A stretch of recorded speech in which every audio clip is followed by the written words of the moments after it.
मैं प्रथमे आमार सदৌ BTC नार्जी जात्राखनार तरफर आमार जी आमार मालेभिटा এই অঞ্চলৰ সমূহ ৰাইজলৈ আমি আন্তৰিক শ্ৰদ্ধা আৰু নমস্কাৰ জনাইছোঁ। আজি আমি সুদূৰ ওদালগুৰি জিলাৰ পৰা কোকৰাঝাৰ জিলালৈকে আমাৰ যিমানখিনি নাথ জনগোষ্ঠী আছে প্ৰায় 4.5 লাখৰ যি আমাৰ নাথ জনগোষ্ঠী আছে দেৱনাথকে আদি কৰি এই আটাইখিনি যোগী জাতিক একত্ৰিত কৰাৰ উদ্দেশ্যেৰে আমি পুনৰ BTC নাৰ্জী ছাত্ৰসন্থাৰ পূৰ্ণগতিত আগবঢ়াই নিয়াৰ কাৰণে সক্ৰিয়কৈ আমি জগাই তুলিবৰ কাৰণে আজি আমি চিৰাং জিলাখন গঠন কৰিছোঁ। আৰু এই চিৰাং জিলাৰ যি আমাৰ মালেভিটাত অনুষ্ঠিত হ'ল এই সাধাৰণ সভাত আমি টোটেল 31 জনীয়া এখন সমিতি আমি চিৰাং জিলা গঠন কৰিছোঁ।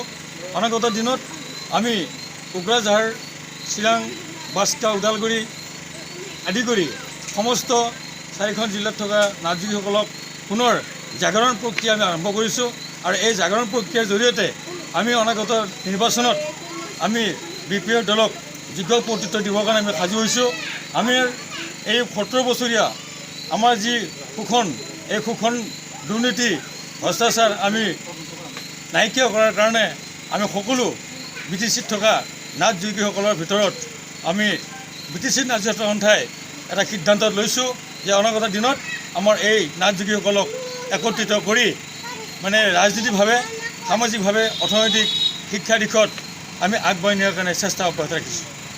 নিশ্চয়কৈ আমাৰ BTC নাৰ্জী ছাত্ৰসন্থাৰ কেন্দ্ৰীয় সমিতিৰ তৎপৰতাত অহা 20 ছেপ্টেম্বৰ 2020 তাৰিখে ৰবিবাৰে দিনজোৰা কাৰ্যসূচীৰে ফকিৰা গ্ৰামত অৰ্থাৎ কোকৰাঝাৰ জিলাত ফকিৰা গ্ৰামত আমি এদিনীয়া বৰ্ণাঢ্য কাৰ্যসূচীৰে আমাৰ স্বজাতিৰ যিসকল শ্বহীদ হৈছিলে 42 শ্বহীদৰ আমাৰ তেওঁলোকৰ স্মৃতিৰ কাৰণে আমি শ্বহীদ দিৱস পালন কৰিব লৈছোঁ 20 ছেপ্টেম্বৰ আমাৰ দেওবাৰ কোকৰাঝাৰ জিলাৰ ফকিৰা গ্ৰামত।